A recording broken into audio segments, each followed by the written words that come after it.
My name's Holstein. I understand most of you are incoming freshmen, and I know what you're going through out there. The average attention span is 10 to 12 minutes. Class is 50 minutes. That's a problem. That's a real problem.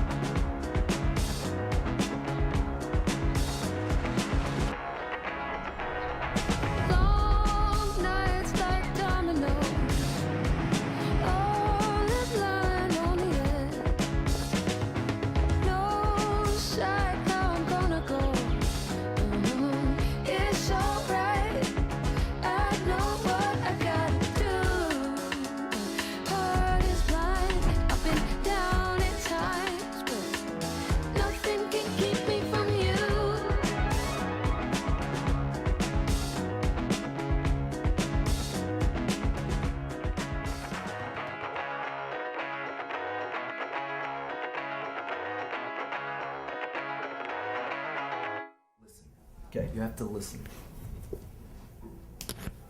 Because when I do this, sometimes people wonder if I'm not actually breaking it, but I want you to hear it break. Have it one more time. Now, I'm going to keep these broken pieces at the tips of my fingers because I don't want you to think I'm switching anything or adding anything. I'm just going to roll up the broken ends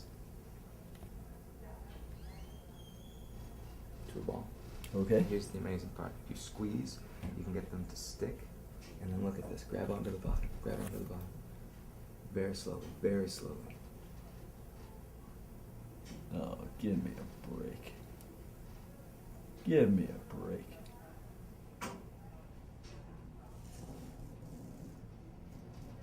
Listen, you got to teach me how to do this. You got to. Yeah, no, I'm just kidding. Listen, I love your rapport with the audience. That's what I have to learn from you. I am at odds with my students.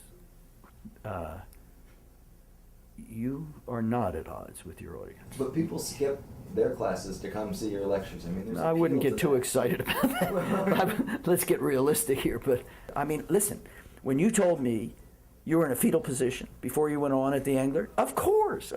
Otherwise, there's no magic. Otherwise, you're up there and you know exactly what's going to happen. You've given this lecture 100 times and you don't care whether anybody likes it, but you care, see, and it's new, and every time is a new time, every day's a new day.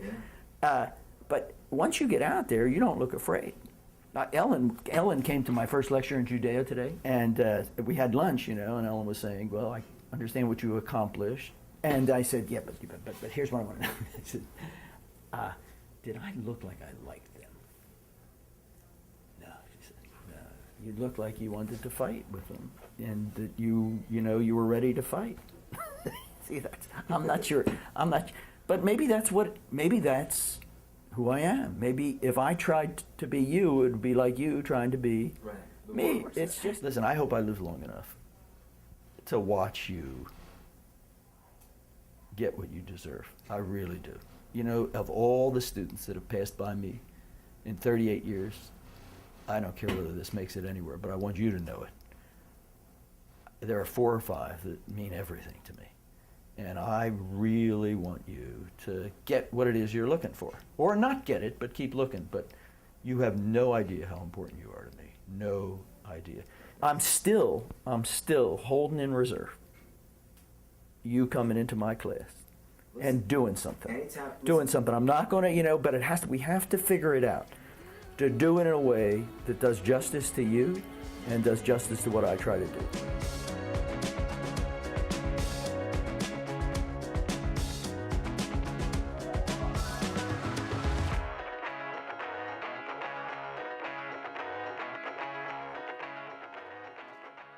Thank you. Thanks for joining us tonight to celebrate the legendary religious studies professor from the University of Iowa, Jay Holstein. Professor Holstein has inspired and changed many lives, mine certainly included. We've put together a special event to commemorate his 50th year as a professor here at the university. My name is Nate Staniforth. I'll be the host, the master of ceremonies this evening. As a student, I took one of Holstein's classes, and then another, and then all of them. And in the years since graduation, he's become a good friend. So I'm thrilled to be here. I wish we could all be here together live at the Englert Theater in Iowa City. But I promise we've put together an exciting broadcast.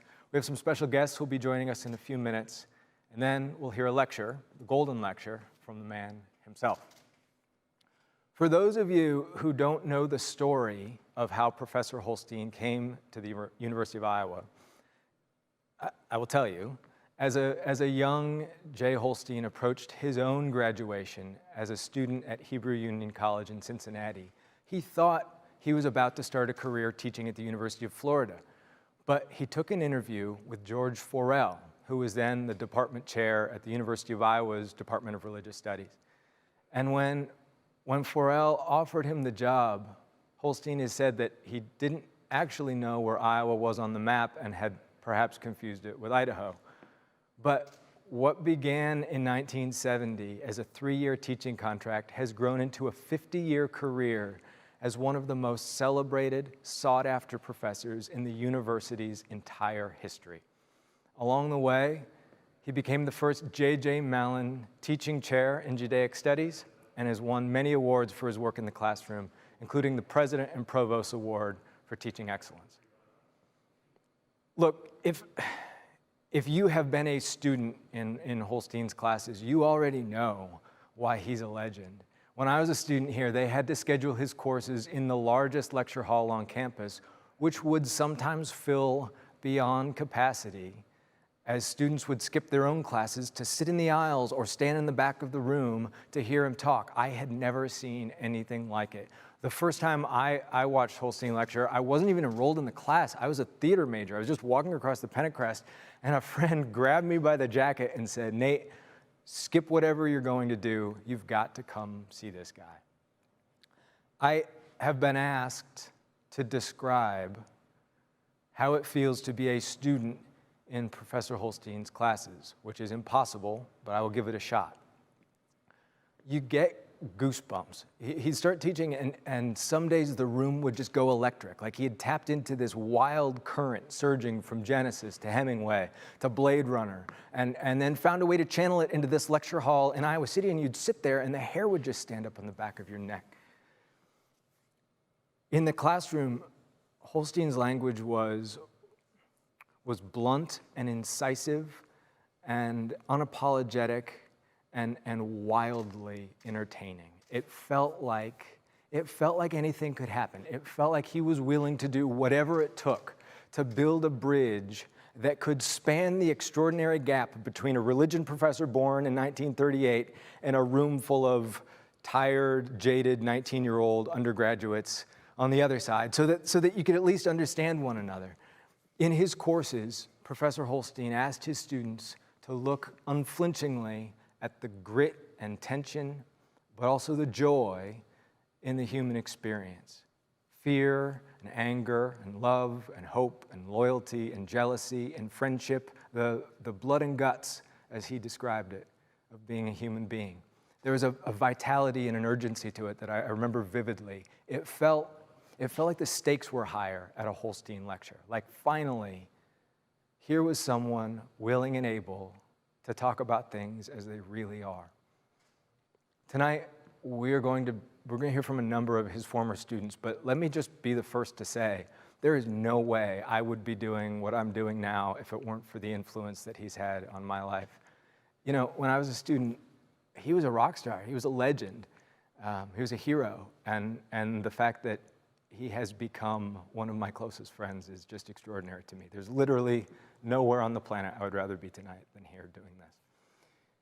Throughout the evening, we would love to hear from you and hear your memories of your experience as a student seeing him lecture. And if you send those in now during this broadcast, we'll be able to share some of them as the evening goes on. But first, I would like to turn it over to the University of Iowa's 21st president, Bruce Harold, who has a message of congratulations for Jay. Bruce, thanks for joining us. Nate, thank you for that wonderful introduction, and thank you to all of you for joining us. This is a very special moment in our university's history. And Jay, I know you're kind of wondering why you're here, and maybe you'd rather be someplace else, but thank you for letting us do this. It means a lot to us to be able to thank you for 50 years, not 15, but 50 years of incredible experience, a legendary experience that you've offered so many of our students. And it's not just the length of that, it's actually the impact of that. Every student you've touched has come away with a profound experience. Your classes are incredibly funny, shocking, and inspirational, all at the same time. Very few faculty ever become legends as you have. People, in fact, all across the country say to future Hawkeyes, well, when you get there, you've got to get this course. Oh, I know you want to be a major in X. And the last thing you're thinking about is religious studies, but you've got to take this course. That's created waiting lists before registration even opens to take your course. And I think the real mark of a legendary professor, faculty member is, yes, to some extent the writing and the research, but it's also that's passing it on from one generation to the next. What is life all about? What's the human condition all about? What is its context in the line of history? And how has it evolved? And what's your role in that as it continues? What an amazing set of topics. What an amazing impact you've had on so many Hawkeyes. Sometimes those Hawkeyes go on, like Nate and Joe Russo, to be incredible in their own careers. And so many of them are just members of our society. But they're members that are much better off as a result of having that time with you. You've made an impact. It will never be replicated here. Thank you so much for all that you've done. And most important, I know there's going to be a next phase. Enjoy that next phase. And remember, we're here whenever you need us. Once a Hawkeye, always a Hawkeye. Thank you, Jay. Best of luck. And most importantly, thank you for all that you've done for so many of us. So we have several other messages from people who would like to share their congratulations with Jay. From former students to documentary filmmakers, local broadcasters, and family, welcome. Thanks for joining in. Jay, what a privilege to be a part of this celebration, honoring your 50 years of dynamic, memorable, and inspiring teaching. You know, it was 42 years ago that I interviewed you on a new Iowa City radio station, KCJJ. Then, fast forward a few years, and my husband, John, and I got permission to go to your class with Dr. Farrell teaching, the two of you, the Judeo-Christian tradition. We were blown away. Then we asked if we could sit in to your class, Quest for Human Destiny. And you again said yes. The class was overflowing. And sometimes we couldn't even find a seat. So we sat on the steps and came out of your class just talking and so excited. And like your students, we were spellbound. And in 1995, you graciously accepted my invitation to be interviewed on One of a Kind, a video series sponsored by the Iowa City Public Library. You talked about your childhood, your education, how you got to Iowa City teaching. You shared that on many Sundays, you would go to small towns and talk about Judaism and its deep connection to Christianity. It was a true gift to the communities because some of them had never ever talked to someone who was Jewish. Another special memory is when our daughter was planning her wedding 26 years ago, I asked if you would officiate. Being ecumenical, you said yes.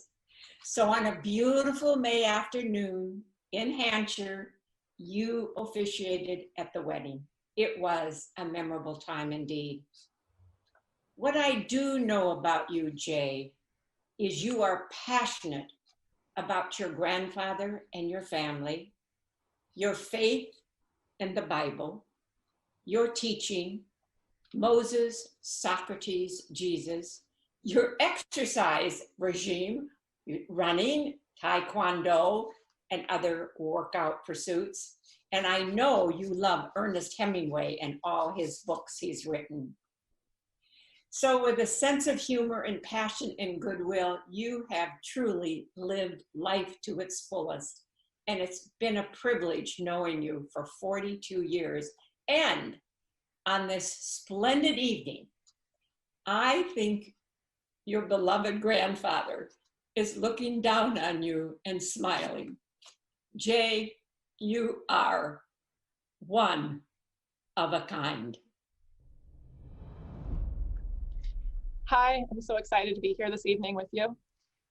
So obviously I'm your daughter, and so I have a different story to tell, but with respect to how I viewed you and your job as a child, I would always see you working very hard at your desk. I would see the stacks of notes for your lectures, and I would see you constantly trying to improve them. That struck home with me in terms of never being satisfied with a first draft of something, but always trying to do your best. I understood that every time you were reading a book or every time we were watching a movie, that you were constantly thinking about how you might integrate some of that information into your lectures and try to make them even better. I knew that even though you were one of the most popular professors on campus, you were always looking for ways to breathe new life into your lectures. And then later on, when I was old enough to be an undergraduate and actually get to take classes from you, I got to see you in a different, from a different viewpoint. And there I got to witness firsthand your passion as a lecturer.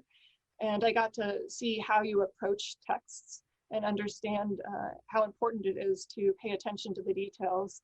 And even though I've gone into a completely different field than you, I have taken that attention to detail and tried to use it in my own line of work.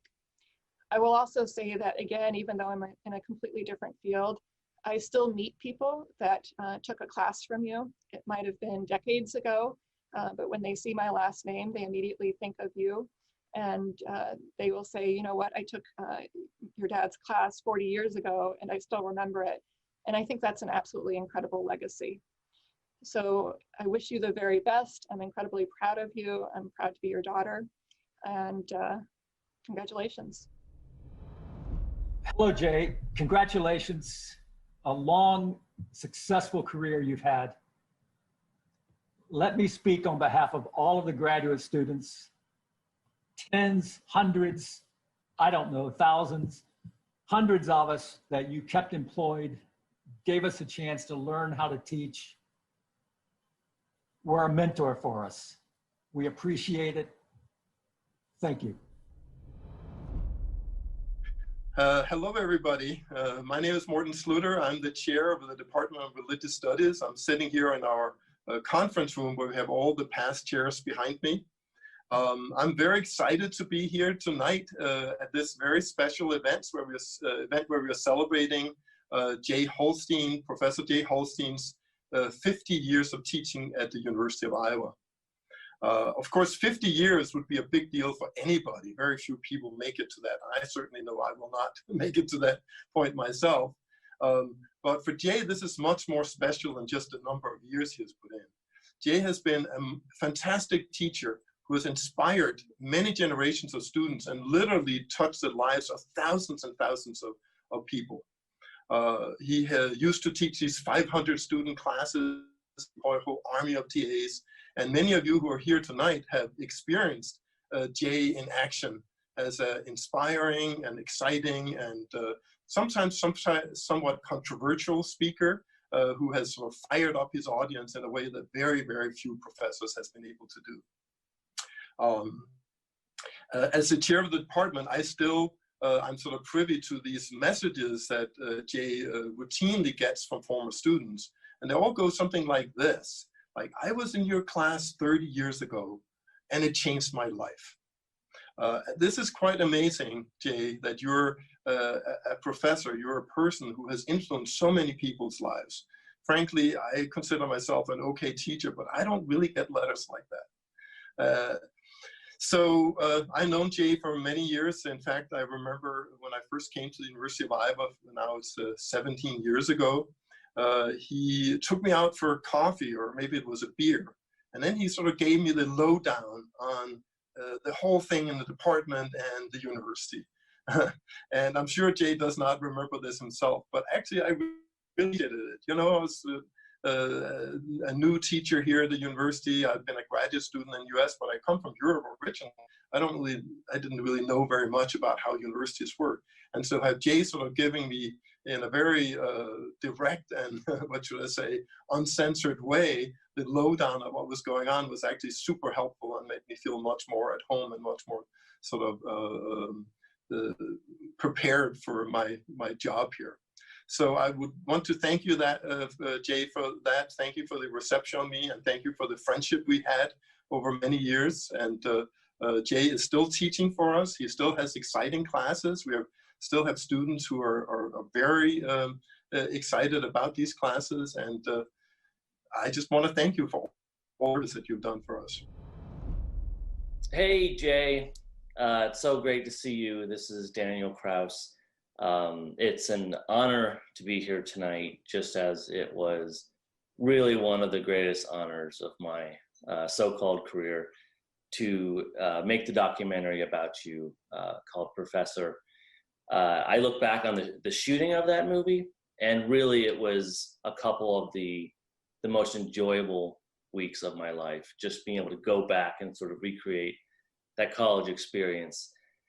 I had, you know, back when I was an undergrad, I took 2 classes with you, Judeo-Christian tradition, of course, in the first semester, which was recommended to me when you do the sort of on-campus orientation. And then my final semester, which was a summer semester, I took Quest for Human Destiny. And those were perfect bookends to my academic college experience. They were probably my favorite 2 classes that I took. And it's a cliche probably at this point in the night to say that your classes changed my life, but they really did. And it wasn't so much the content of what you were teaching. You had so many students that inevitably not everyone, or really a fraction of them, are going to be, you know, interested in religious studies as part of their career and so forth. But what you taught me and taught so many others was simply to look deeper, deeper into anything, in film, books, literature, art, anything, and to always press it a little further, to never trust what you're being told. This sort of inherent distrust of institutions has really, I think, guided a lot of my work, and I think many others. I became a filmmaker for a while, and then I became a novelist, and I just published my 12th novel, I think.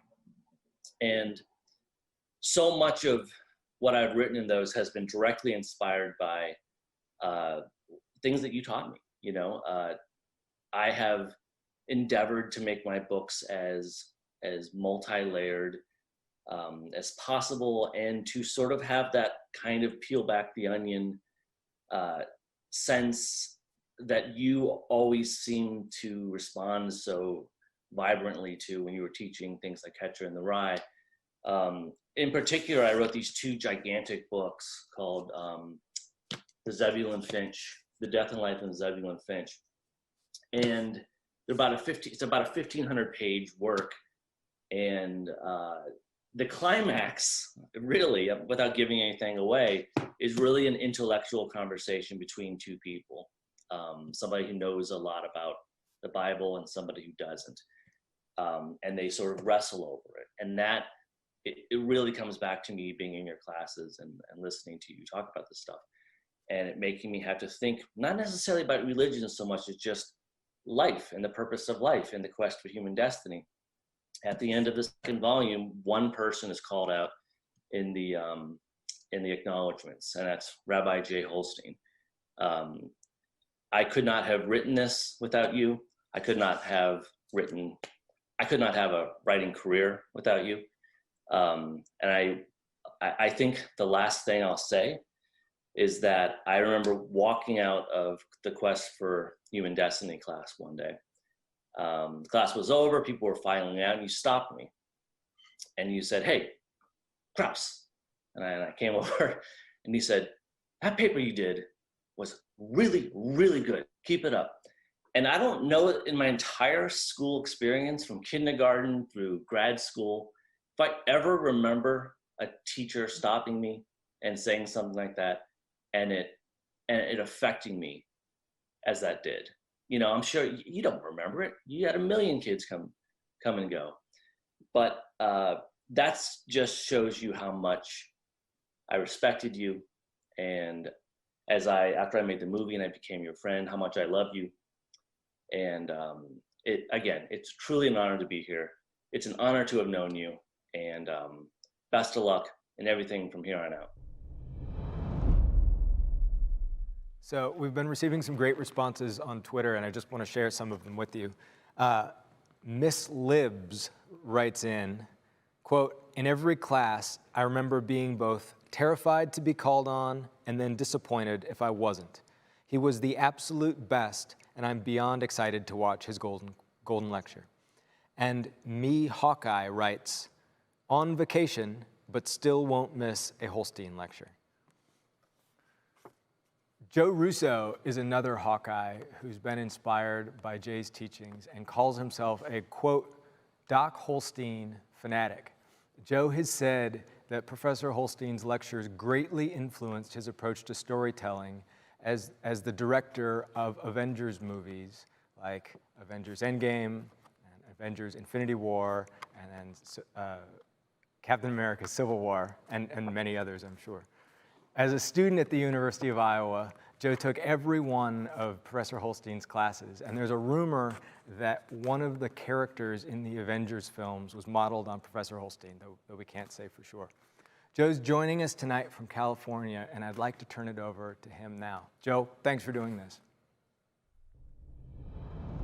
Thank you, Nate. Really appreciate it. Hey, everyone, this is Joe Russo here, coming to you live from Los Angeles. I wish that we could all be together right now in Iowa City, celebrating this incredible human being, Professor Jay Holstein, and that then I could take him for a beer at George's after we were done with this. But unfortunately, we can't. But I do want to say this, and I'm very happy that the university is honoring such a special human being.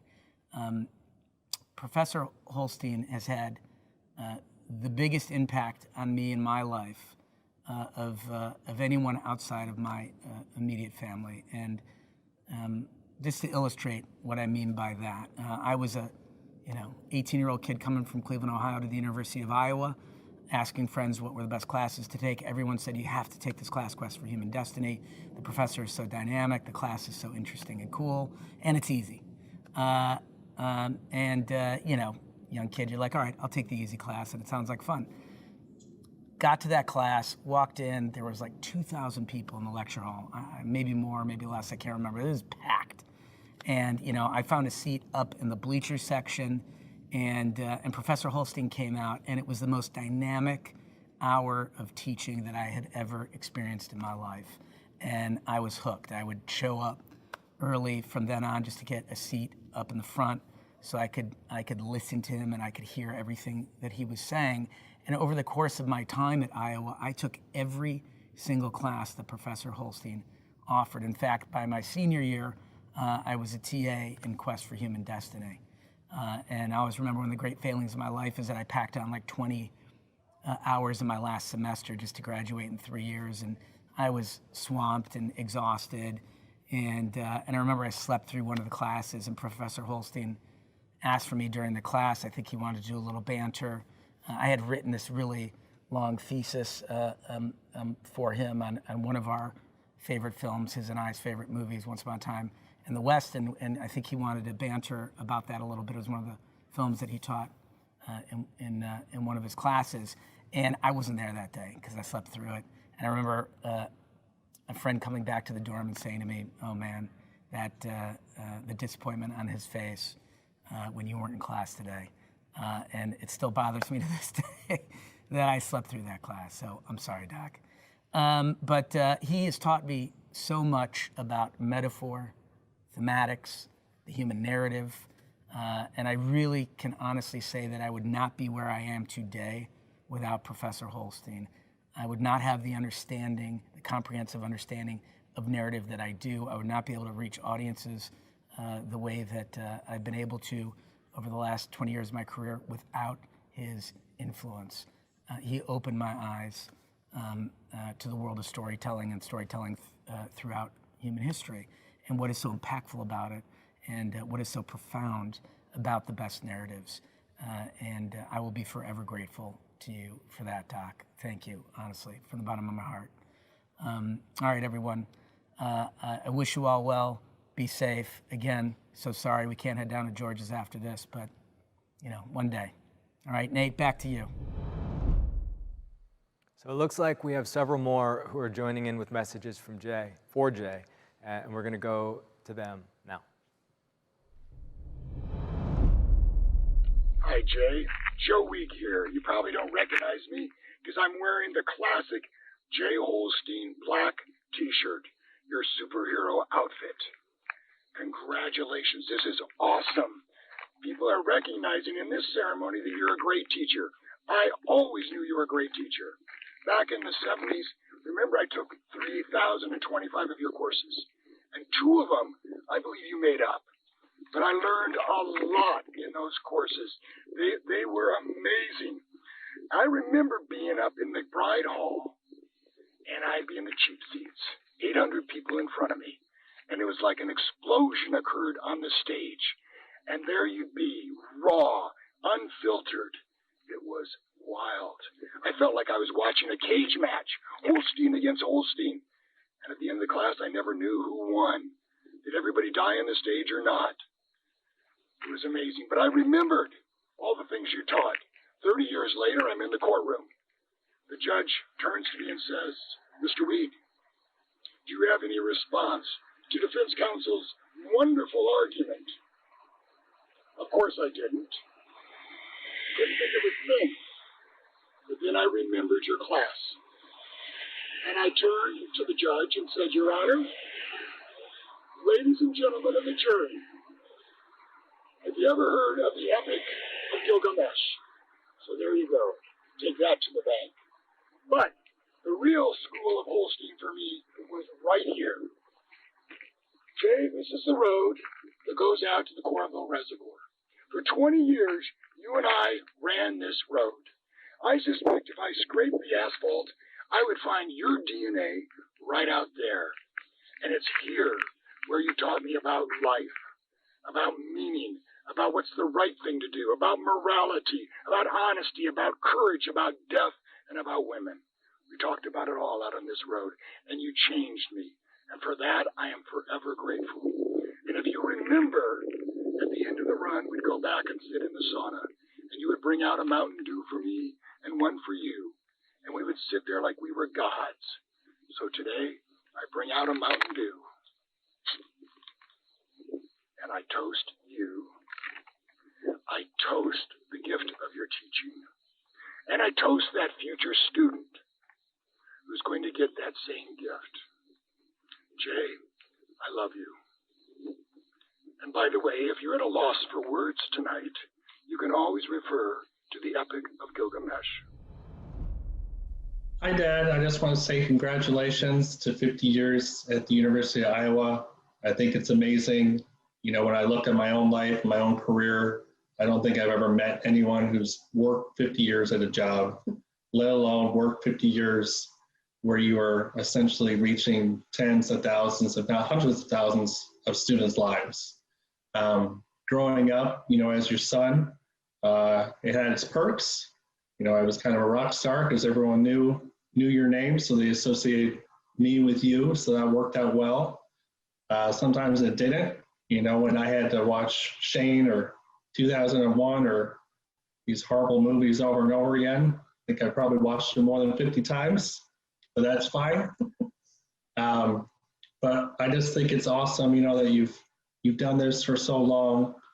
I can still remember when I was a sophomore, I had to do my gen eds, and all my friends and everyone I knew, once they found out that I was your son, said, well, you got to take one of his classes. You got to do it. Doesn't matter that he's your dad, you got to do it. So I ended up taking Quest for Human Destiny, which was a great class. Also terrified the whole time because here I was, sophomore, sitting in the second row on the side in McBride Hall, which we all know is a huge classroom, and just terrified that you were going to call on me, make fun of me, point me out. So I guess that kept me paying attention if nothing else. Thankfully you didn't. On the flip side, I kind of took a look back at all my other classes, all my other teachers, and I realized you were heads above everyone else. You weren't up there reading a PowerPoint or boring me to death or looking like you didn't want to be there. You were super energetic, swearing away when it was allowed, and keeping all the kids, focused. I'm not sure what you would do with all these stupid cell phones right now, but you'd probably be kicking a lot of students out. But either way, like I said, I just want to say congratulations. It's amazing.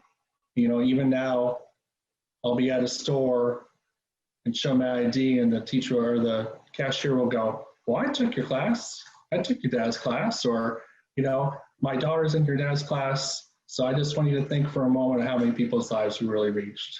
So Charity and I would just like to say congratulations. We love you, and we're so proud of you for what you've done. Good night. Good night. Hello, Professor Holstein, and congratulations. 50 years in any field is quite remarkable. I think 50 years in higher education probably deserves a little bit more than a rocking chair. So congratulations, and I just want to say how honored I am to be here tonight with everyone. And wanted to obviously offer my congratulations, but also share with you how impactful you were during my academic career at the University of Iowa. And took a lot of classes. I was actually a history major, mostly because it was the path of least resistance.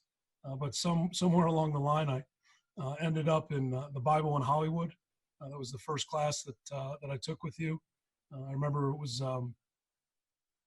Friday mornings, I believe. It was kind of an odd time for a class. It was about a 2-hour lecture and discussion group, and opened my eyes. It was probably the most, outside of my 9th grade English class, American literature, still to this day, one of the most impactful courses or classes that I've taken in my life, and then followed it up certainly with as many of your classes as I could get into over the remainder of my college time. But I think what always stands out to me, and what I found so impactful throughout all your courses, was the focus on the human experience. And, I think that's what makes us all human. I heard a wise man very recently actually say that the way he defined spirituality was self-transcendence. And I can honestly say that perhaps the first time I was really exposed to that thought, whether I knew it consciously or not at the time, was in your class, the Bible in Hollywood, and then in all the following classes. And I'm not a very sentimental person. I throw out most of the things that time no longer necessitates in my life. But there are several books that I still keep on my shelves from my college time or high school time, and then there's just a few notebooks that I've kept from my academic career. Every notebook that I use to take notes in any of your lectures, I still possess to this day. I still refer to them from time to time. And I don't know that as an educator, which I kind of fancy myself as a poor man's version of an educator. I just teach guys how to run into each other. So it's a little bit more simple than perhaps distilling the human experience. But I think that the greatest measure of any educator is the impact that he leaves on those students that he has. And I can honestly say, just speaking for myself, you made a tremendous impact on my life and the way it's taken shape and taken course, the way I still approach things on a day-to-day basis. I learned an awful lot in your lectures and in your classes. And I would also just say one thing I truly appreciate about the way you taught. I've had very few professors or teachers in my life that didn't tell me how to think. And for that, I'm grateful. I really, really am grateful for being presented with the material, being presented with the text in full, and being given the greatest understanding you could possibly have of the original text, but then being left to interpret it on your own. And I can't say thank you enough. I can't wish you enough congratulations. I'd say here's the 50 more, but I'm not sure we're quite there scientifically. So I wish you all the best. Enjoy the rest of your evening. And again, thank you, Professor Holstein. Congratulations, Jay, on 50 years at Iowa. We are so excited and happy to be here tonight, celebrating with you and celebrating your career, your legacy at Iowa. I remember my first class with Jay. I kind of missed out my first 2 years. I didn't take a class with him until my junior year, first semester. Kind of knew a little bit about him, but I walked into this McBride Hall, it's the big lecture hall, and he's there. It's August. He's got his black T-shirt because that's in his khakis, and he just starts sort of ranting. First 5 to 6 minutes is just a rant about McBride Hall and bomb it. And it's become like a refrain in our house too. Whenever we're up against something, just bomb it. And I was just kind of hooked right away. Your ability to you're the best teacher I've ever had, no doubt. And what you talked about, the intensity with what you taught, the degree to which you cared about the materials that you were imparting to the students, it was just the best experience I had at Iowa, without a doubt.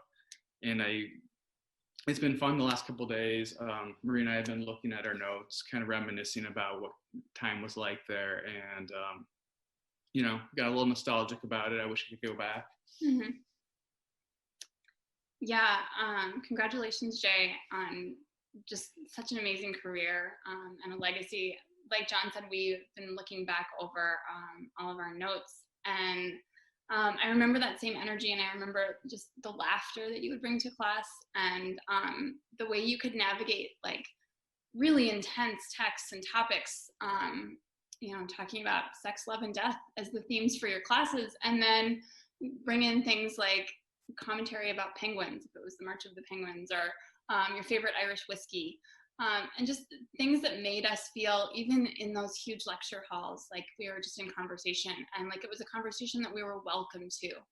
I think for me, that's just the overarching feeling that I remember from your classes, and that I've tried to carry forward in my own teaching.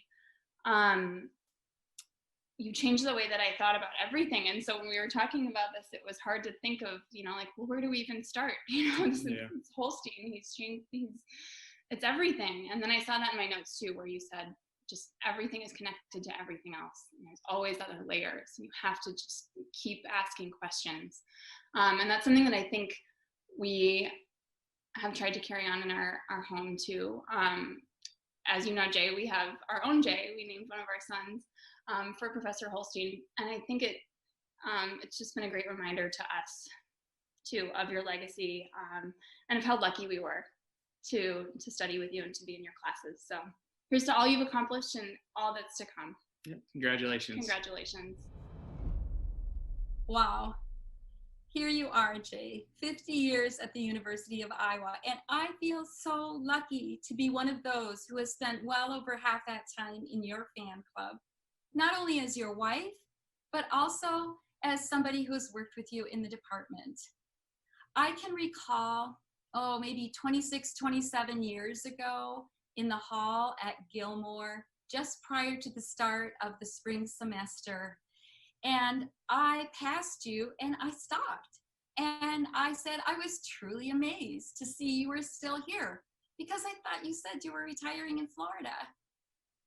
Well, you are still here. And we have been to Florida and we've come back and we've been to Florida again.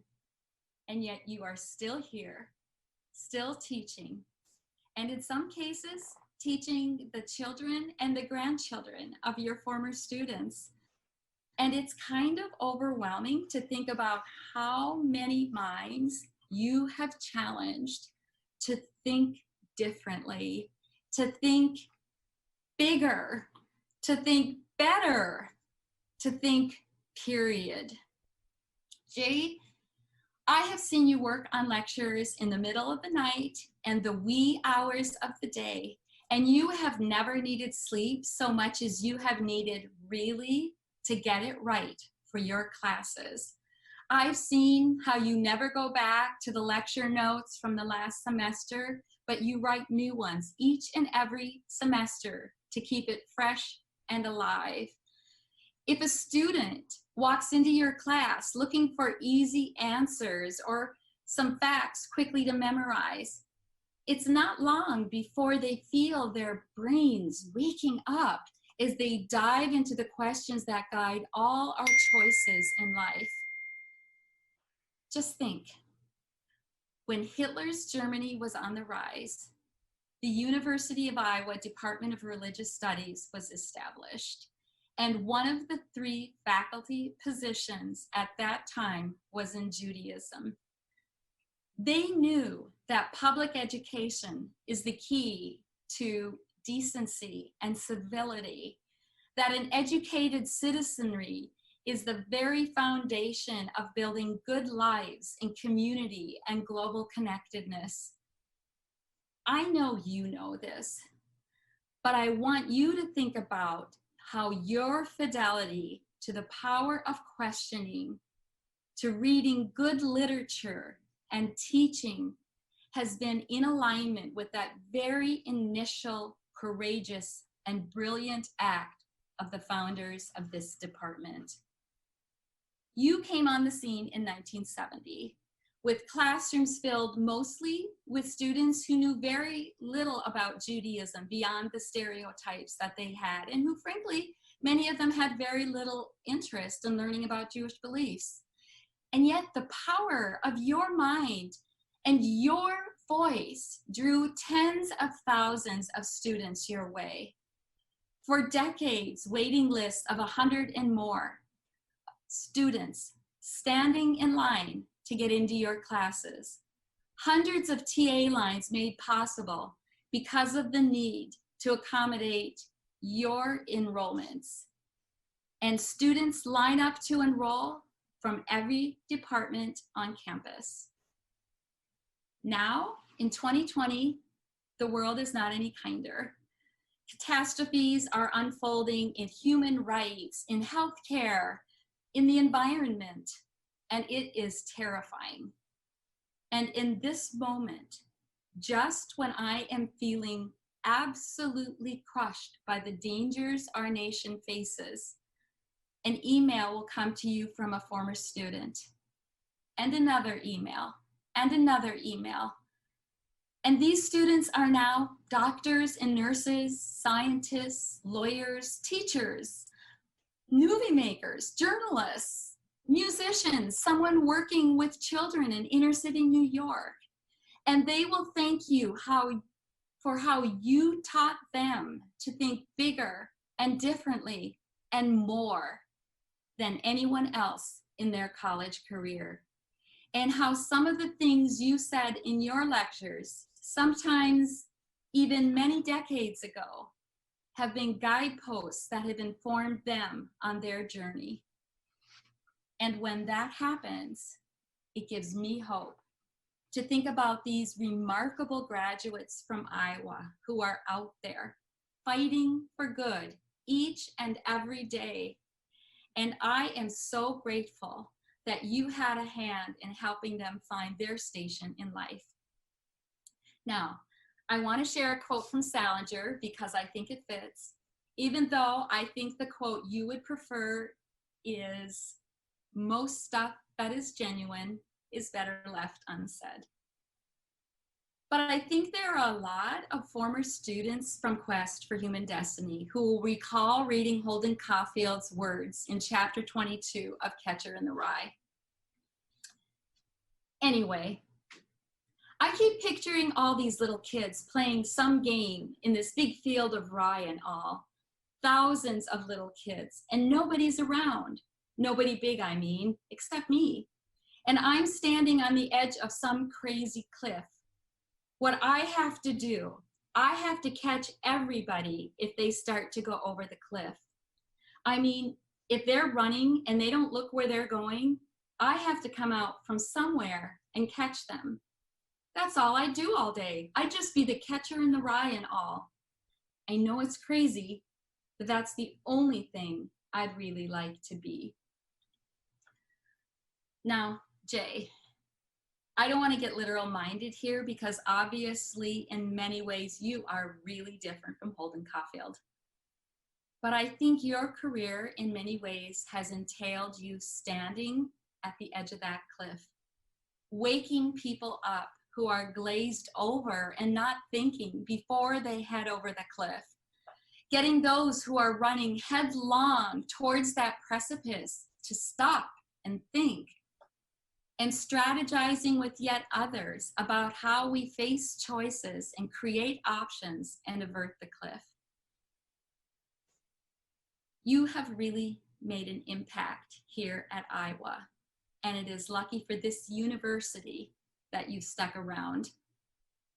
And I am really proud and honored to have had a front row seat where I've seen the incredible effect one life can have. So thank you. And thank you to your amazing, amazing students who are with us tonight. We've had message after message continue to come in. I'd like to just share a few. Jason Taylor writes, I turned to you on 9/11 when the world was turned upside down. You later officiated my wedding and wrote to me while I was deployed in Iraq. Thanks for giving so many of your years to all of us. Tanjay Lee writes, have never been so pleased to have chalk thrown at me back then. And Caleb Marks writes, his legacy will continue to make Iowa a better place. We have one more guest joining us this evening who spent quite a lot of time around inspiring people in her work.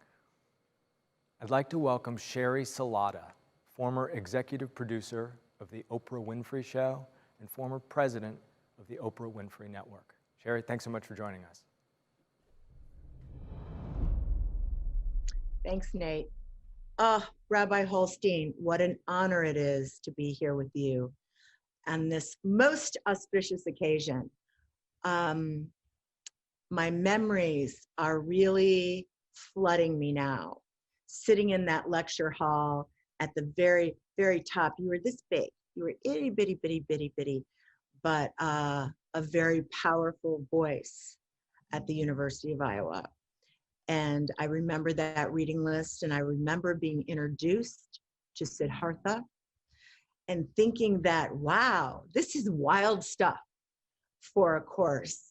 And little did I know the seeds you were planting in me as I was going to begin my own quest for human destiny in 1981 when I graduated. And there is no doubt in my mind that the time I spent with you in Quest for Human Destiny set me up for not only the greatest run of personal development and spiritual development, which it's still with me today, but I do remember sitting in that executive producer chair at the Oprah Winfrey Show as I was producing some of our modern sages like Deepak Chopra and Eckhart Tolle and Marianne Williamson. And there was a time or two when I would think back to that lecture hall and I would think of Rabbi Holstein, who opened up a whole world to me, a different way to think about my life, to think about my purpose, to think about enlightenment, and how that would inform the rest of my days. So on this most unbelievable accomplishment of yours, that you hung in there with us, go Hawks, for so many decades. And now, if I have one wish for you, it's this. May you get what you gave. Because if you do, I don't even know. I can't even imagine that kind of treasure, because you changed our lives exponentially, and we're all over the world now with a little bit of Rabbi Holstein in us. Thank you for everything. It's humbling to see all of these messages come in from people who've been inspired by Professor Holstein's work, but I think all of us are here tonight because we want to see a lecture by the man himself. I cannot even begin to tell you how honored I am to be the one to announce and welcome to the stage Professor Jay Holstein. I don't care what you take from this course, but don't expect this. This is not a course about seeing to it that it doesn't happen again. A little patooey course taught by a little patooey professor in the University of Iowa going to make sure we don't have another Holocaust? It's going to even help? I don't know how one would do that. This is a course to honor the dead. Some of your parents may have taken my classes, and soon it's going to happen. Some of your grandparents will have taken my classes. And I will never retire. And they will wheel me in here. And I will barely be able to talk. And finally, all will get a word out. And it will be, fuck! I hate being old. That's all for today, and my classes will be enormously popular. He teaches for a minute. Sometimes 5 or 6 minutes, because it takes him a long time to get that word out. But once you hear the word, you know you're gone. Every single time, starting next week, there's going to be a quiz. Every single time. And the quiz will be over the assigned reading. And the assigned reading for next week is the book of Ecclesiastes in the Bible. If you do not so well in the midterm, and not so well in the final, but do splendidly on the quizzes, it will get my attention. I don't have to curve this class. I can do whatever I want. This class will operate my way. This ain't chit-chat. This is work. I'm introducing you to some of my friends who have written books, and all of them, almost without exception, are dead. Some of them lived thousands of years ago. I like them. These texts were written by people who were not writing for tenure, who were not writing for glory, who were not writing for anything. Hold on to your hats here. I know this is a secular university, but for the greater glory of their God. That's why they were writing. We don't even know their names. In order to get tenure, I had to write things. I wrote my name after a little piece I wrote. Isn't that ridiculous? I write a little piece and Jay Holstein's name appears, and we don't know who wrote the book of Genesis. Where did the term Judaism come from? Listen, if you can't intelligently discuss terms, how are you going to intelligently discuss anything? This is a very, very complicated question. And for the moment, let's leave it at this. Judaism comes from a character who appears in the book of Genesis. His name is Judah, J-U-D-A-H. Out of the line of Judah will come biblical Israel's greatest warrior king. Out of the line of Judah will come biblical Israel's greatest poet. And out of the line, now you follow me, don't let me lose you. Out of the line of Judah will come biblical Israel's greatest lover. This is the same man, it's David. If you ever teach, you'll see it's probably true of everything. You should teach. I would like to. You should teach. Find books you like to read and tell people why they should read them. And people love stories.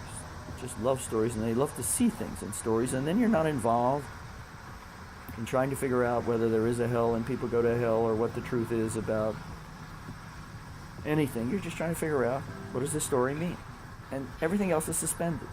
And whether they take the next step to apply it to themselves, it's really, isn't it? It's, who cares? But yeah, so, and there are lots of great stories out there. I'm not going to begin by telling you the most obvious of all things. If you blink, your life is just about over. I remember coming here. I remember thinking I'd stay a couple years and then get on with life somewhere else. I remember it vividly.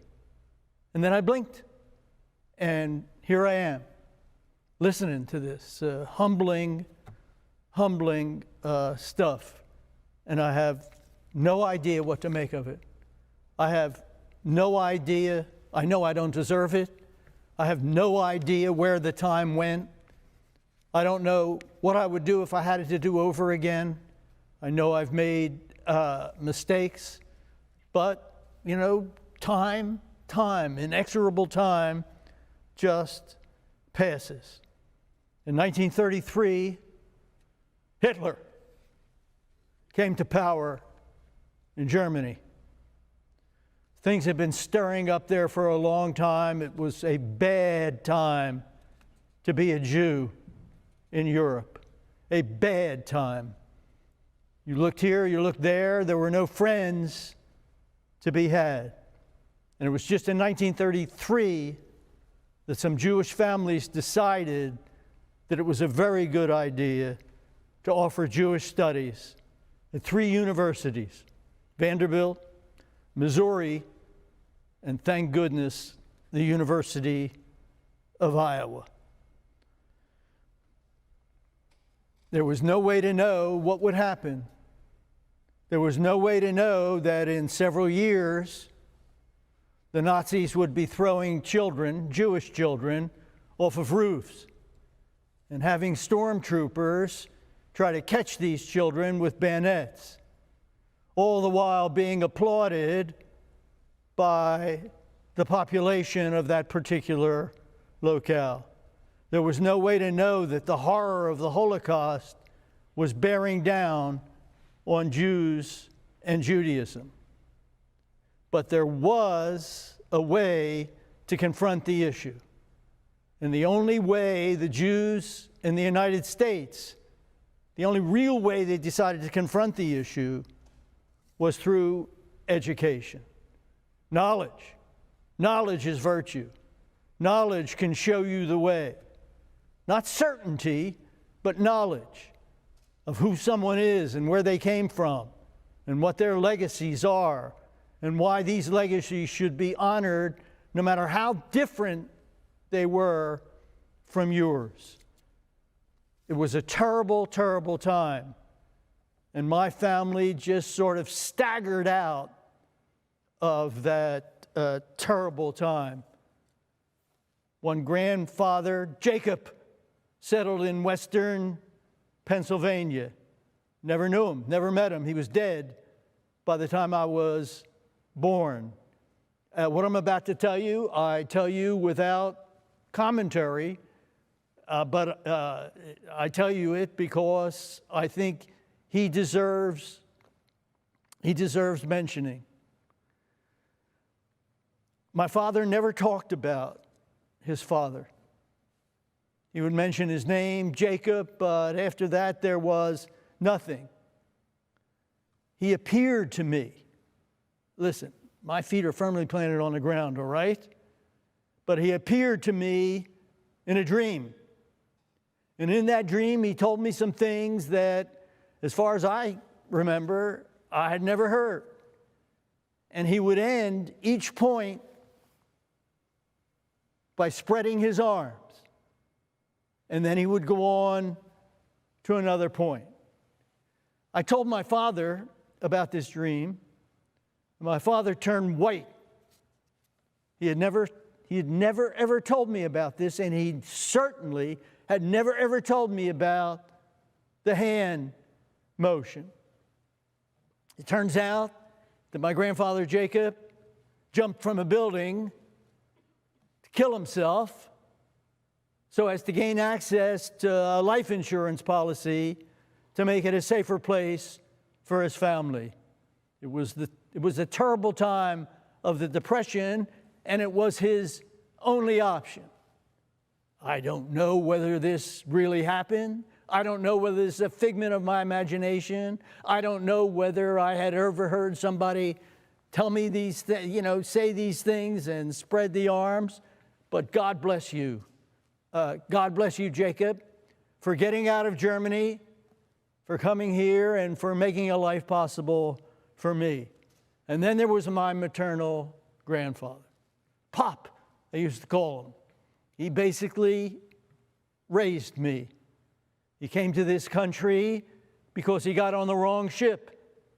He wanted to go to Palestine to take part in the building of a Jewish nation state. He got on the wrong ship, and he wound up in Philadelphia, Pennsylvania. Didn't know anybody, didn't have any money. Long story short, he made a place for himself here. He prospered. He prospered monetarily. He prospered spiritually. He prospered. How he loved this country.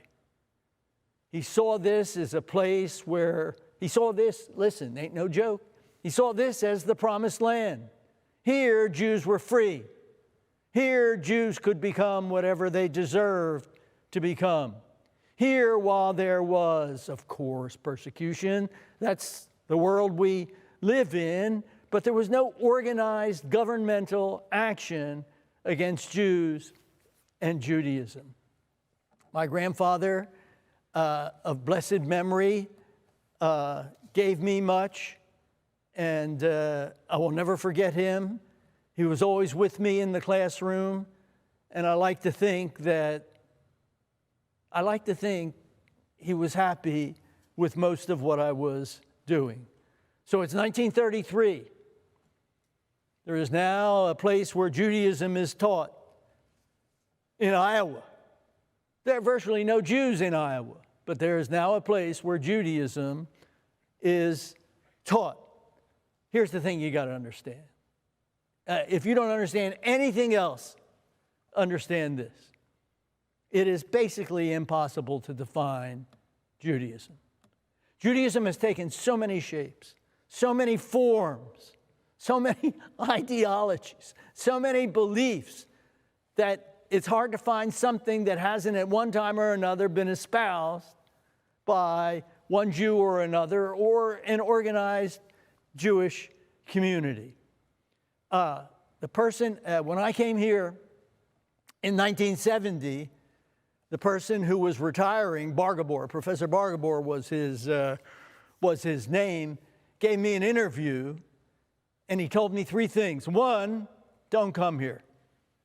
The students will never take your classes. There is no interest in Judaism here. Two, if you do decide to come here, and I don't think it's a good idea, don't teach the Bible. Nobody has any interest in the Bible at all. Teach modern stuff. And three, just make sure that you're very careful when you go out, because there is a lot of anti-Jewish sentiment here. Old Professor Bargabor, I was listening to him, thinking, well, it's not like I had all these job offers. This was it. They offered this job to one of my teachers, and he recommended me. So I staggered into Iowa City with this offer in hand and nothing else. I thought, why don't you give it a try? Why don't you just give it a shot? And what I found out was, these are the greatest, listen, I don't, this is a hyperbole. These are the greatest students in the world. There may be better students, but I can't imagine it. They open up their minds to me. They open up their hearts to me. They made me feel as one of them. I can't imagine what my life would have been like had I not come to Iowa. So then the question becomes, have I done anything to help the Jewish experience? Have I accomplished anything? I'll leave that to other people to worry about. But the question persists, and it's a real one. How do you fight hatred How do you fight people who go out of their way to punish you because they don't like not who you are, but what you are? They don't like your religious tradition. They don't like the color of your skin. How do you fight this? And as far as I can see, there are two ways. I was in Israel the year that John F. Kennedy was assassinated. And I went to Jerusalem to attend a funeral service, for Americans in Israel. And as I was walking up to the synagogue, there was a flyover of jets, warplanes, and everybody stopped, frozen in place. Nobody said anything.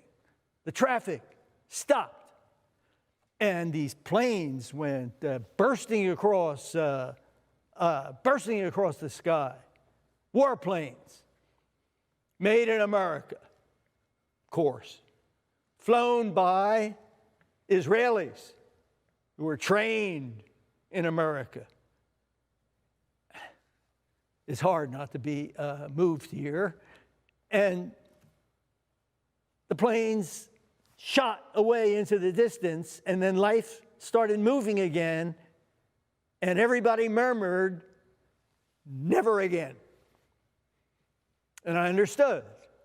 This was a message to whatever Nazis, put that in quotation mark, whoever had in mind hatred against Jews and Judaism, it was a message to them.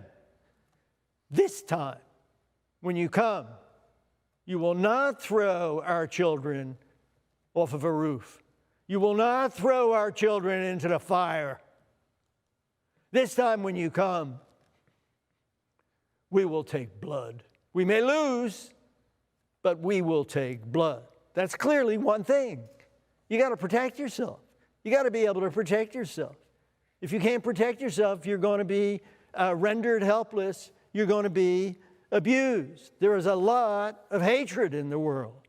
It's unbelievable that people have nothing else to do but to hate people who somehow they think are not like you. That's the one thing. You've got to be tough. That's a given. But the other thing is, you've got to be aware of what's going on. You've got to be educated. I have no right to say this, but I think the best thing the United States of America has going for it are the universities. The universities who are turning out educated people. The universities who are making it possible for the citizenry to behave themselves and to understand that differences make us stronger. They do not make us weaker. Education does not lead to certainty. Education does not lead to happiness. Education leads to uncertainty. Things that are simple are suddenly complicated. But if you don't think, what the hell are you doing? Just walking around half alive, not even half alive. And the one shot most of my students have at understanding this is when they're in college, at a great state university like this. This is where we will win or lose. This is where this country will win or lose. Not on the stock market. No. This country will win or lose in the university, where we need enough people to say this hatred has got to stop. Think. Do you know what you're doing? Do you have any idea when you hold a Bible up what's in the Bible? Do you understand how complicated the Bible is? Just the Hebrew Bible. Forget about the New Testament. The Hebrew Bible, 39 books, 3 major sections, one more complicated than the next. There's no way to generalize about it. The more you look at it, the more problematic it becomes. It forces you to think. So, as we look toward the future and try to figure out what's coming down the pike and try to figure out what the right thing to do is, don't be afraid of knowledge. Don't be afraid of uncertainty. Be suspicious of certainty. Be suspicious if someone comes to you knowing absolutely that they're right, knowing with such certainty that they're willing to hurt you in the name of their certainty. Now, my life turned on a dime in college. And what happened to me, I tried to give to my students. I went to Temple University because I couldn't get in the Army. My buddies from high school went to the Army. They're all dead now. Vietnam. Anyway, I couldn't get in, so because they heard a heart murmur. It would be decades that heart murmur would explode, and I had to have open heart surgery. But they heard there was something wrong in there. So I went to Temple University. I'm a sophomore. I'm on probation. I don't know up from down. I don't know where I want to go, what I want to do. And I drifted into a class on Plato. Plato. I thought it was Plato, you know, Plato. I didn't know that there was a writer, a famous writer by that name. And I know you've heard this from so many people who are running for office or want something from you. Well, I ain't running for office, and I don't want anything from you. You've given me more already than I deserve. My life is full because of you. I walked in there, and a guy came walking in, the teacher, Victor Gurevich. He just died at the age of 94 with his wife of 66 years by his side. Just found this out by happenstance. And anyway, Victor Gurevich came in. He was holding a copy of Plato's Republic. He opened it up and read the first line. And after he read the first line, he said, we need to think about this. We need to talk about this. What does it mean? I went down to the Piraeus. This is Socrates, Plato's spokesman, talking. I went down to the Piraeus yesterday with Glaucon, the son of Ariston, to pray to the goddess and to see the religious festival. Socrates is a profound critic of religion, Plato's Socrates. People get away with too much by claiming this is what the gods want you to do. They suspend their mind, they suspend their heart, all in the name of God. I don't know what to say, you know, even saying it now, I'm suspicious of myself. Did this happen to me? Am I making this up? No, it did happen to me. It changed my life. I know people say this. It's important to me that you believe me. And one last time, I took every one of this guy's classes. I decided to go to graduate school. I got accepted to a very hoity-toity graduate program. I was going to study with Walter Kaufman, a great, great thinker.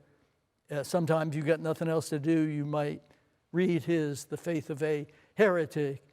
And I had found myself. And I'm not saying that I stopped being Jay Holstein. I was still bored in class from time to time. I still noticed girls. I still loved movies. I was still me, but I had purpose. I had direction. I was alive to the notion that in books, there could be found much that was important. Stuff that could give you direction. Stuff that could change your life. A girl whom I fancied said to me one day after class, "You want to go to a lecture?" She could have said to me, "You want to go jump off the Empire State Building?" And I would have considered it strongly. So we went to the lecture. It was a lecture given by a rabbi. I knew I was Jewish. I wasn't ashamed of being Jewish, but it meant nothing to me. I didn't know anything about it. I wasn't actively seeking information on Judaism. It meant nothing to me. The guy's name was Rabbi Hanan Brichto, and he was giving a lecture on a very disturbing chapter in Genesis where God, the biblical God, decides to test Abraham by telling Abraham to burn his son Isaac to a crisp. Go to the land of Moriah and burn Isaac to a crisp.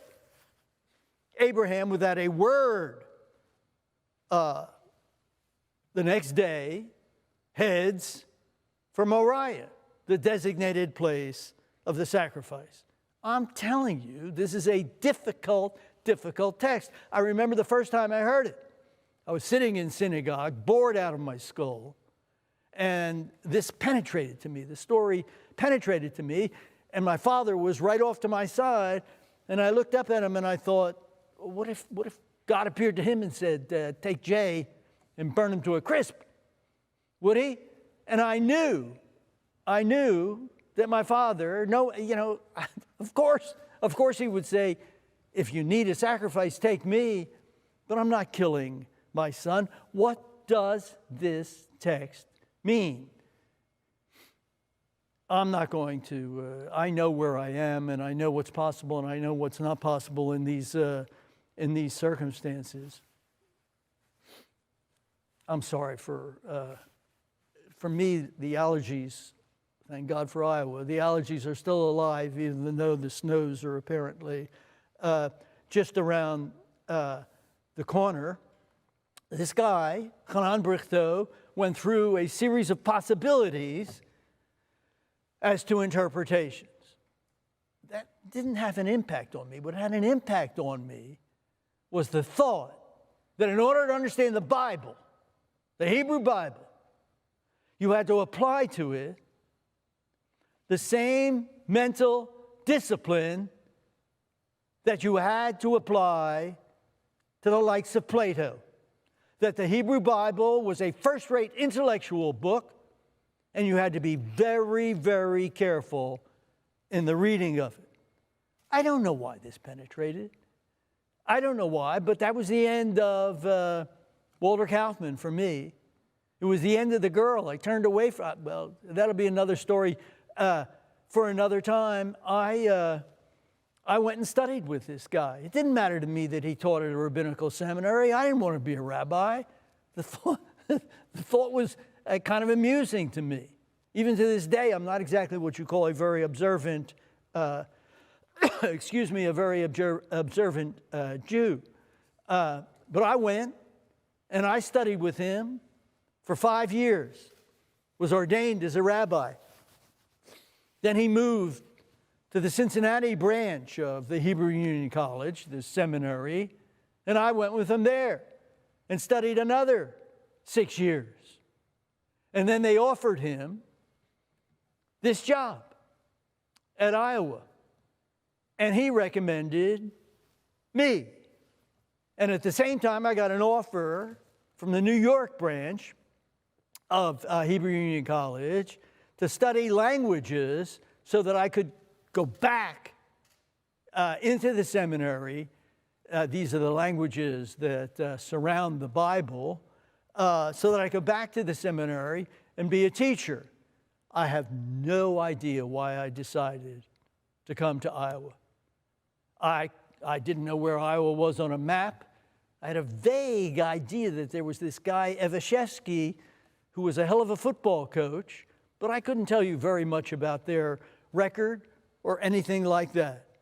So to Iowa, I came, thinking that I'd spend a month or two. And if I got, who knows? I wasn't really thinking about it. I thought, I've been doing this one thing at one seminary after another long enough. Let's see what's happening in the world. And once again, life had a surprise in store for me. First it was Plato. Then it was Hanan Brichto's notion that in order to understand the Bible, you have to apply the highest intellectual standards. This time, it was a professor by the name of George Farrell. George Farrell is a true legend here.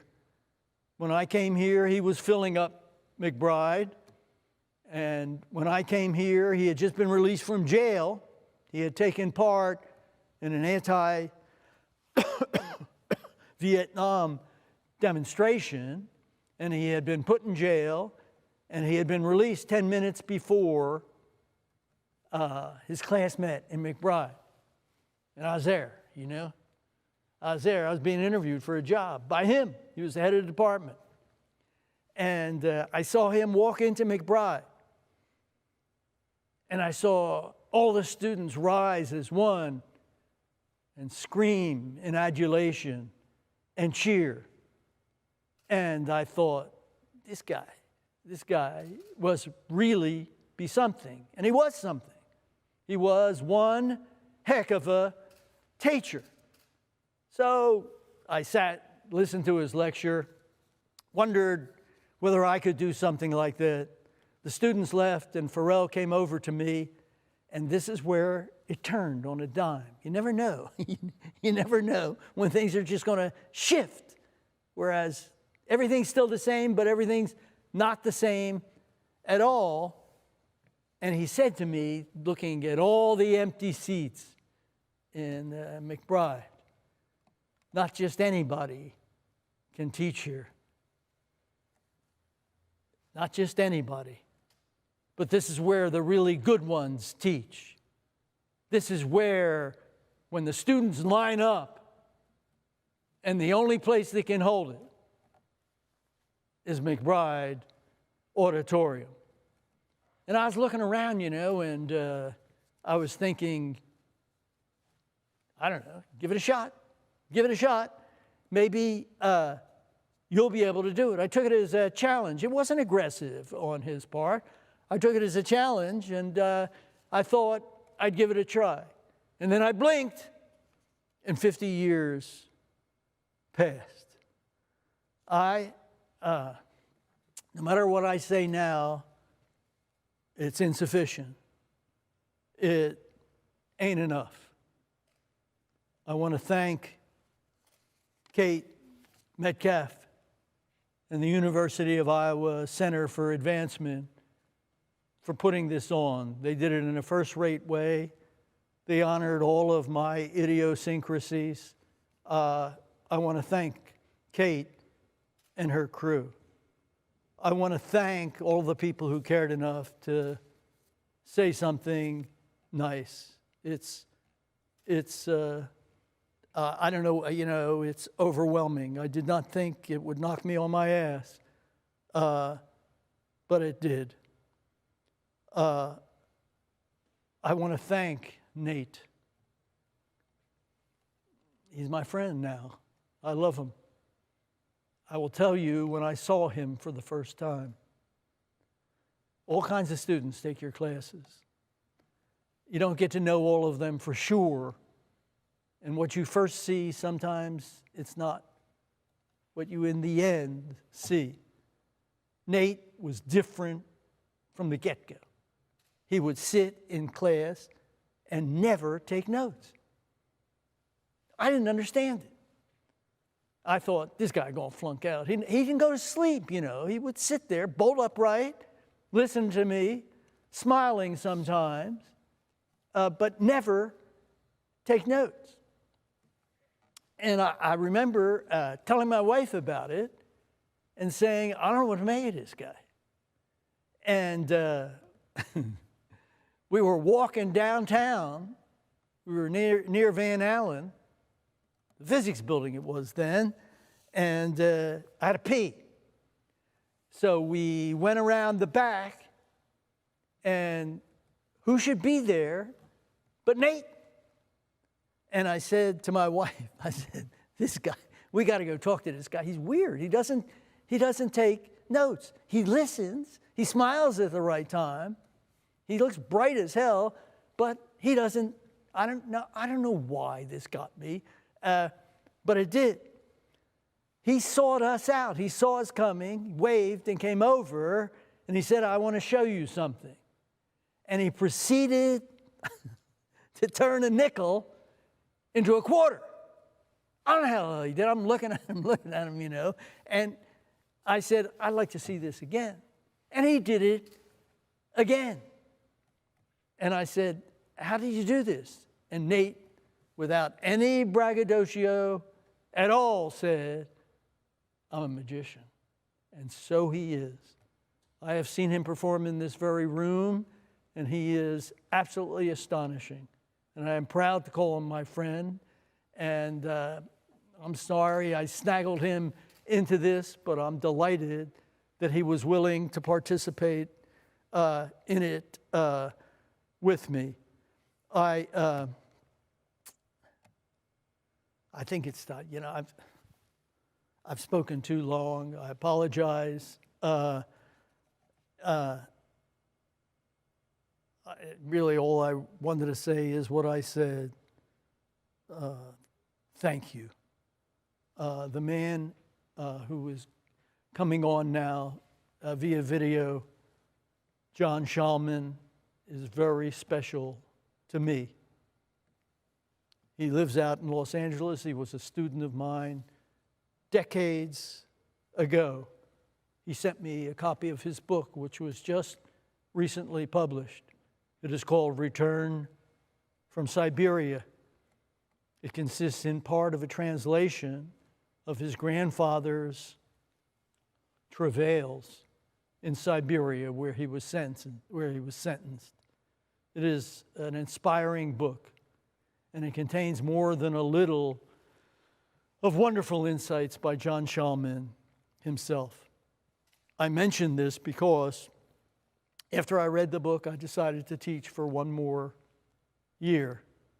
If this guy can do what he did and remain standing, then I can give it one more year. Maybe it's a mistake. I'll let you know. Maybe I don't have the goods to do it anymore, but one more year. And I just have to say thank you to my family. My wife, Ellen, who understands more than anyone I've ever met what it's like in the classroom and what you have to do to be worthy of the classroom. To my daughter, Sarah, and her husband, Gary. My daughter, Sarah, is an MD, PhD. I think we must have taken the wrong kid home from the hospital. I have no ability whatsoever when it comes to the natural sciences, and she is spectacular. And finally, I'd like to thank Joshua and his wife, Charity. Charity, who can make me laugh, and I'm not easy. Laughter does not come easy to me. Who can make me laugh more easily than anyone else. And I'd like to thank my son, Joshua, who after graduating from Iowa, went into the Army, became a paratrooper in the 82nd Airborne, served in Iraq and Afghanistan, came back, took a second degree, and is now a federal employee. Joshua and my whole family knows that this is a country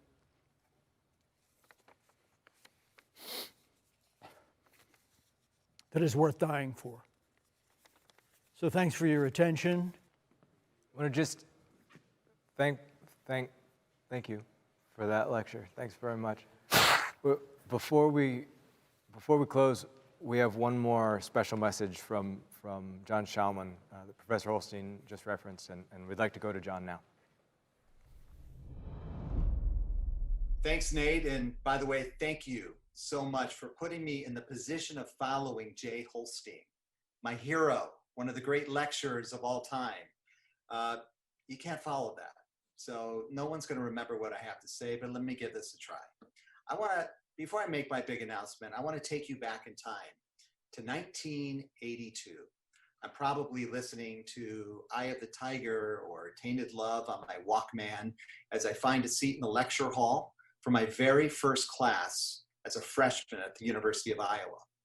It's Judeo-Christian tradition. So as a Jewish kid, I figured I'll do well in at least half of that class. All of a sudden, the doors bust open, and a dude walks in with a black leather jacket, some aviator sunglasses, short cropped hair. It's Jay Holstein. And he says a bunch of stuff, but here's what I remember. I remember him saying, "You're gonna die." He was talking about Ecclesiastes or something like that. And what he was really saying to a bunch of 18-year-olds is that you better make every day count. And that just changed my life. It was an incredible thing. In fact, I was so inspired, I went and volunteered to be a Sunday school teacher at the Hillel down the street to teach fifth graders Sunday school. Now, I did my best to channel Jay Holstein in Ecclesiastes. I'm not sure the kids understood what I was saying, and I'm pretty sure their parents didn't appreciate what my lesson was, but I loved it immensely. Why? Because I was being Jay. And being Jay Holstein is sort of all I've ever wanted to be in my personal quest for human destiny. Now, that class totally changed my life. Jay Holstein taught me, frankly, how to read. Obviously, I understood how to recognize words on paper, but he understood how to teach people to look at books as gifts. And every time I opened a book, it didn't matter whether it was Hess or Hemingway, I learned about life. I learned about man and his relationship with man and nature. And it was an incredible way to tell us the power of stories. I was never so inspired as I was with Jay Holstein. So here I am, 38 long years later, thanking him for being such an amazing teacher, my hero and role model. And one way of thanking him is to honor him. So we're honoring you, Jay. I'm excited to share that we started a special scholarship in your honor, the Professor Jay Holstein Scholarship Fund. Now, this fund celebrates Jay's esteemed career at Iowa and will give opportunities to undergraduate students to flourish in today's changing world, to develop the skills, I think, about thinking carefully and critically, writing clearly, speaking persuasively, exhibiting an impressive awareness of cultural and religious diversity, working cooperatively with people who are different from you. It's pretty important today. Understanding some of the religious causes of human conflict and violence, and cultivating curiosity about matters of life and death. I cannot think of a better time or better way for us to recognize and continue Jay's incredible legacy. For those like myself who have been influenced and inspired by Jay, I encourage you to help pave the way for future generations. So please join me in contributing to this newly established fund by visiting the link below. Again, I am so happy to be part of this evening's festivities all the way from Los Angeles. It truly is an honor. I want to thank you all. Nate, back to you. John, thanks so much. That's really exciting. Thanks for doing that, and thanks to everyone who will be supporting the scholarship. Professor, thanks for letting us do this. Thanks for coming, and thanks to all of you for watching. We had over 700 people tune in to watch this live tonight, which is like a full house here at the Englert in Iowa City. So thank you again, and good night. It's getting somewhere. It's getting somewhere, and hopefully it's exhilarating. Hopefully it's challenging. And hopefully, if you don't take yourself too seriously, it's comical. Every once in a while, when I'm in class, I stop and I look out, and students are taking notes on what I'm saying. Sometimes I don't have a clue what I'm talking about. You know, what am I saying? What am I saying? And they're just writing it down. I thought, this is hilarious. So that's good too. Yeah. It's good. Don't take yourself too seriously. I don't know. I don't trust students who tell me this class changed my life. I trust students who write down an evaluation, you could have been better.